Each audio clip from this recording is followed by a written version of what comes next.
Hey guys, thank you for tuning in. This is the one and only Sonic Ranger back with another toy review for Deception Week number 4. One more to go after this, guys, and then we are finished. So, here it is today. None other than the epic, most astonishing looking Transformer figure, Decepticon-wise, I have truly ever had the privilege of reviewing. And it is none other than Transformers Generations Deluxe Class Scourge. Not Scourge. Scourge was that repaint of Optimus Prime in Robots in Disguise, who was black and a Decepticon. This is Scourge, the Generation 1 character that everybody had a craze for pretty much, besides him and, also Galvatron and Cyclonus. But still, overall, this vehicle mode, or this jet mode, is just so epic looking. It's so cool, so futuristic. And the one thing that is actually creepy, if you think about it, kind of eerie about this jet mode, this is actually based off an actual plane. A plane that truly does exist in prototype style, of course, but we are getting close to planes like this. We really are. I have seen images of them. I've seen CGI renderings of them. And I ain't talking about from movies. I'm talking about from real life images, from photos, from magazines. I've seen them. So it's kind of eerie. It kind of makes me wonder if this is actually supposed to be based off of one of those futuristic looking planes. Or if this is actually something that Hasbro just thought they came up with and somehow it ends up being real after all. Still, it just makes you wonder what could possibly be next. Really. If this is what the planes are going to look like in the future, well then, you know what?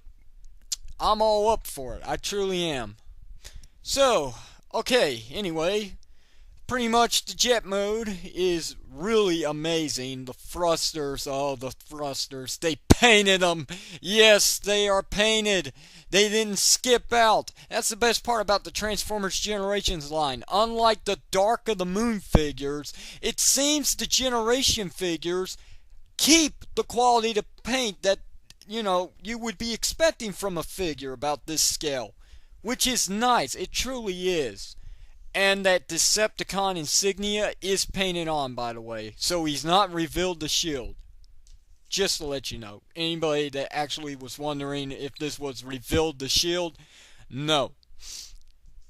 So, it's Generations. Completely just Generations. But he is amazing. The color scheme, the white, if you can actually see it without it being so bright on camera. The blue, oh, I love it. That blue is just, it's not as metallic looking like Generations Thundercracker, but you know what? It's alright. I still prefer it. It's really cool. Even though this is not the actual blue that Scourge is supposed to be colored in. It's supposed to be like a navy blue color. Pretty much all the sweeps were actually that color. Clearly, because the sweeps were actually just, Scourge. Pretty much. But still, I am loving this jet mode. And believe it or not, no robot kibble. Whatsoever. No robot kibble. Nowhere. Nowhere to be found. But if you really want to be picky, then yeah, if you do this, like in Transformers the movie, where Scourge is actually sticking his head out of his jet mode, yeah, now you see robot kibble because that's his head. But still, I am loving this jet mode in each and every way. It's a beautiful thing. It truly is. Just so amazing. There is just one little nitpicking, not a flaw, just one little nitpick. The blue, I really do wish that they actually went all the way down the wings, but no, they didn't. They stopped at the front of the jet. But still, I'm loving this. Now, on to one other problem. Yeah, I know. I said I got one little nitpicky, and now I've got a problem. Not a flaw, just a problem. The wheels, of course, you know, like every other deluxe figure from the Generations line, they actually don't roll. They're just molded on bits of plastic. Landing gear, it still looks pretty cool. Really cool. So, yeah, it also folds up as well, which is, it's nice. It's nice. Great feature. His weapons that are stored inside his wings, they do clip onto these little bits right here. But, you know what? I don't want to kill too much time. It's getting late. I got work in the morning, so I got to get this over with as soon as possible. So I'm going to skip that. I'm sorry. Somebody else is going to have to show it to you on one of their toy reviews. Go look them up. I'm sure somebody's done it already. So, yeah, okay. I've got nothing else to say about this jet mode. So how about we go ahead and get him into robot mode, which I have to tell you is really, really amazing. Besides, if it wasn't, would he have topped Megatron?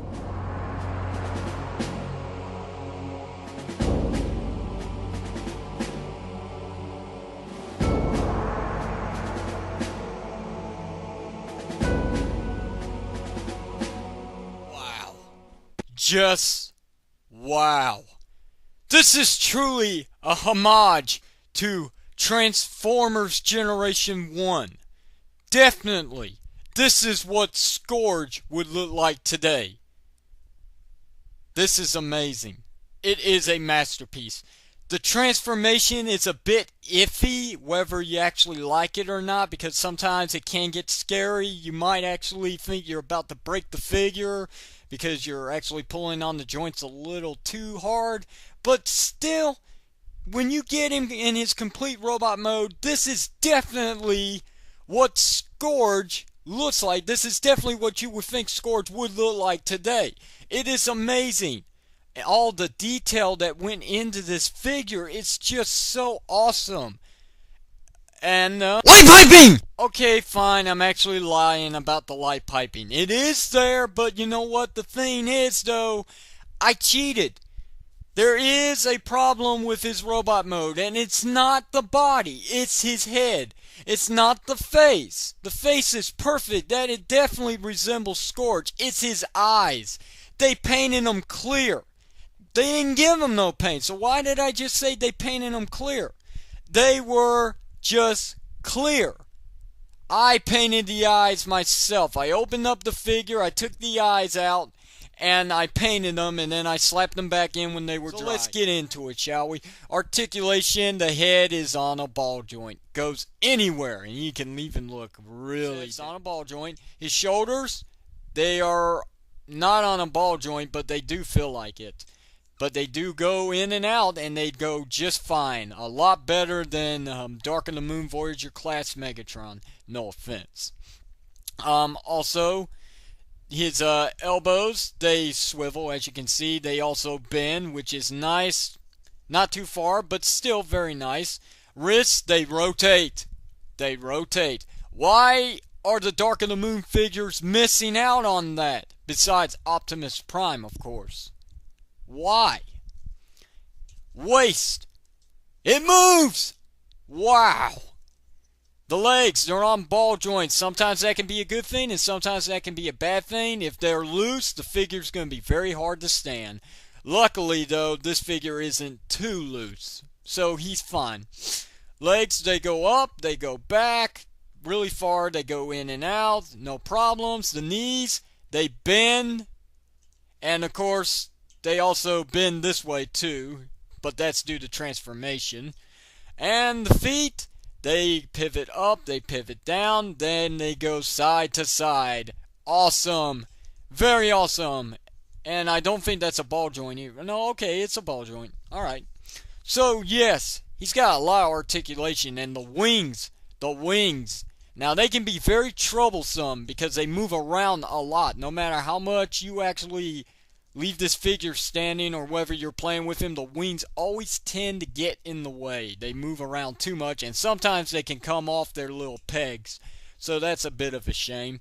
But inside, when you open up his little wing compartments, that one's a little tricky. He has his weapons. Yes, he's got dual blasters. Very nice. But you know what?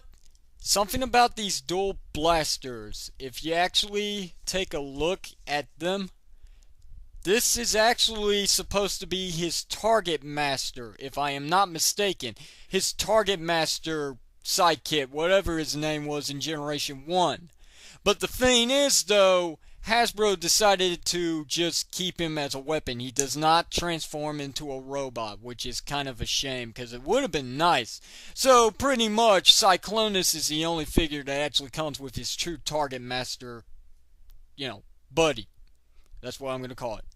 So, anyway, they do clamp. As you can see, they clip together. Either side, doesn't matter, but of course I like to put the gun on the front, as you can see. Also, if you take it off and flip down the handles, now the dual blasters actually make sense.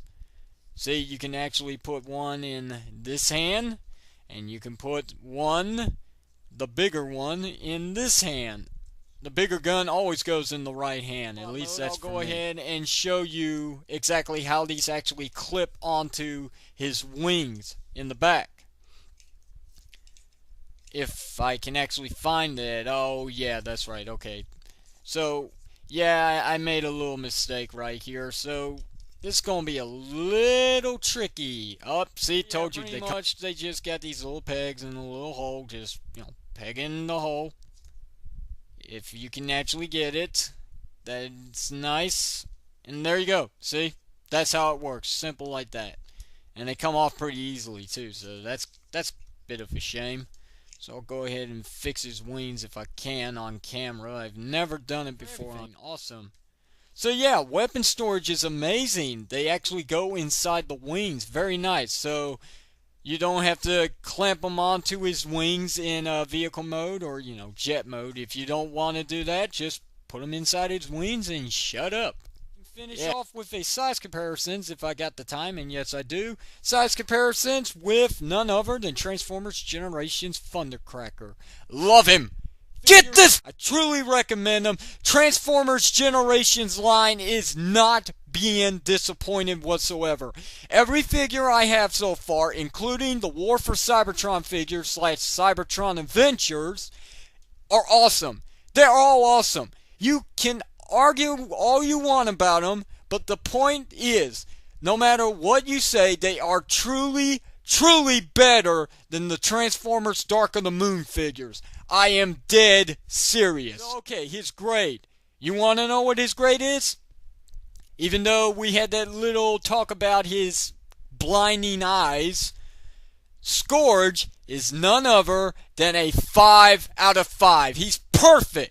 A perfect figure, a great homage to the Generation 1 character, and I guess IDW, but still awesome, no matter what you say. You cannot say anything bad about him. And check this out, speaking of paint applications, they actually painted his nails.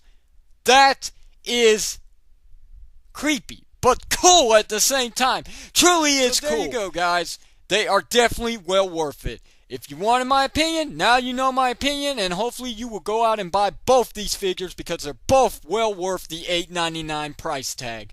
So, that is the end review for Transformers Generations Deluxe Class Scourge. If you actually enjoyed this video, and hopefully you did, I hope you'll rate, comment, and subscribe to Raiders Power videos on YouTube. And until next time, guys, with the final final toy review for Deception Week. Oh, you are in for a big shocker. This is the one and only Reddish Power / Sonic Ranger signing out, and I will see you guys next time. Take care, bye-bye, and thank you very much for watching, and I mean it. You are in for a big shocker. Hint, hint.